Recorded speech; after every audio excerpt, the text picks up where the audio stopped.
Hello everyone, আসসালামু আলাইকুম। আজকের রেসিপি ডিমের কোরমা। মাছ মাংসের কোরমার প্রয়োজন নেই, আপনি কিন্তু এই ঝটপট রেসিপিটি যদি করে নেন তাহলে ছোট বড় সবাই কিন্তু চেটেপুটে খেয়ে নেবে। এই ডিমের কোরমাটা খেতে ভীষণ মজাদার হয়। অনেক সময় কিন্তু ডিমটা সিদ্ধ খেয়ে থেকেও চায় না, তো আপনি সিদ্ধ ডিমটাকে এই ডিমের কোরমাটাকে কিন্তু কাজে লাগাতে পারেন, যেটা খেতে ভীষণ মজাদার হয়। আর এর জন্য আমি প্রথমে এখানে চীনা বাদাম এবং কয়েকটি পোস্ত বাদাম নিয়ে নিয়েছি, আর সাথে নিয়ে নিচ্ছি 3টি কাঠবাদাম। এবার নিয়ে নিচ্ছি 4-5টি কাঁচামরিচ কুচি, আর নিয়ে নিচ্ছি 6টি সিদ্ধ ডিম।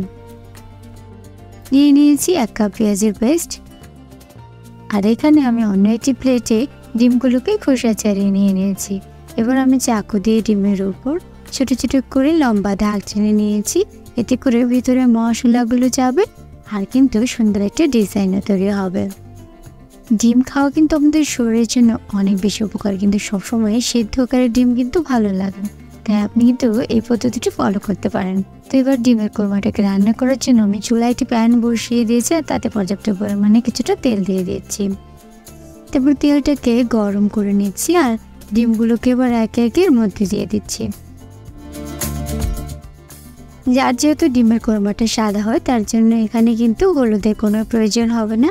আমি এর মধ্যে অল্প কিছু লবণ দিয়ে নেড়ে ছেড়েটাকে ভেজে নিচ্ছি। আর অনবরত নেড়ে কিন্তু ডিমটাকে ভেজে নিতে হবে, তা না হলে ডিমটা পুড়ে যাবে। তো যখনই দুপাশটা একটু ব্রাউন কালার হয়ে যাবে, আমি ডিমগুলোকে কিন্তু উঠিয়ে নেব।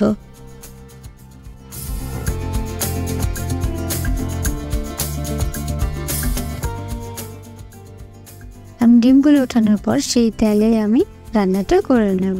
এর মধ্যে আমি কিছুটা গরম মশলা দিয়ে দিয়েছি, দেখতে পাচ্ছেন এখানে 3টি বাকল এবং 4টি এলাচ দিয়ে দিয়েছি, আর সাথে দিয়েছি 2টো তেজপাতা। তারপরে এগুলোকে নেড়ে ছেড়ে আমি এটাতে কিন্তু অলরেডি স্মেল বের হয়ে গেছে।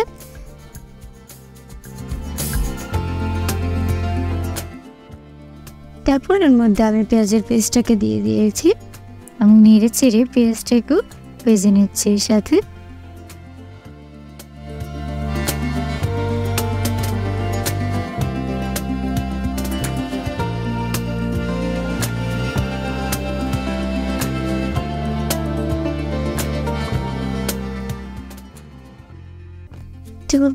কিছুক্ষণ ভাজার পর এর মধ্যে কিন্তু আমি 2 টেবিল চামচ আদা রসুন পেস্ট দিয়ে দেব।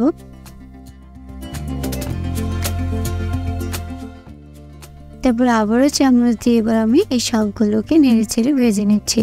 এরপর দিয়ে দিচ্ছি সেই বাদাম এবং কাঁচামরিচের পেস্টটাকে, এতে কিন্তু স্বাদটা অনেক বেশি আসে।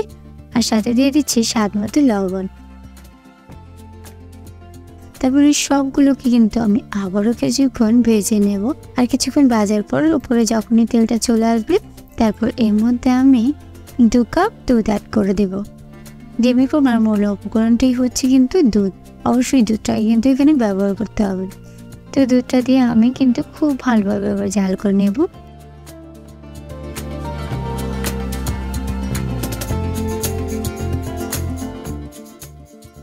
অল্প কিছুক্ষণের মধ্যে যখন দুধটা ফুটতে শুরু করবে, তারপর আমি ডিমগুলোকে এর মধ্যে দিয়ে দেব।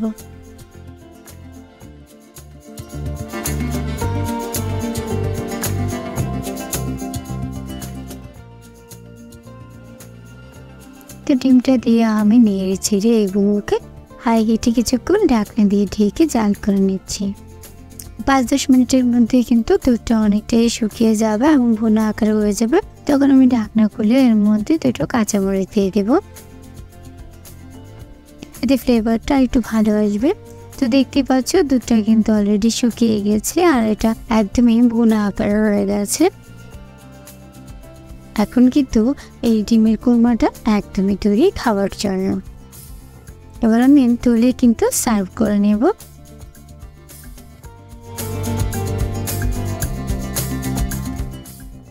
আর এর আগে আমি অল্প কিছুটা বেরেস্তা দিয়ে দিব। এটা দেখতে কিন্তু অনেক বেশি সুন্দর লাগে, খেতেও কিন্তু খুব ভালো লাগে। তো এবার সার্ভ করার পালা। এবার আমি এগুলোকে সার্ভ করে নিচ্ছি। তো বন্ধুরা, এবার কিন্তু আবার পরিবেশনের পালা। তো দেখতে পাচ্ছ কিভাবে আমি রান্নাটা করে নিচ্ছি। আমি আশা করছি আমার আজকের রেসিপিটা তোমাদের ভালো লেগেছে। আর আমার রেসিপিটা যদি ভালো লাগে তাহলে প্লিজ আমার চ্যানেলটিকে সাবস্ক্রাইব করে দিও। তোমাদের সাথে আমি আবার হাজির হব নতুন কোনো রেসিপি নিয়ে। সে পর্যন্ত তোমরা সবাই অনেক বেশি ভালো থাকবে। আল্লাহ হাফেজ।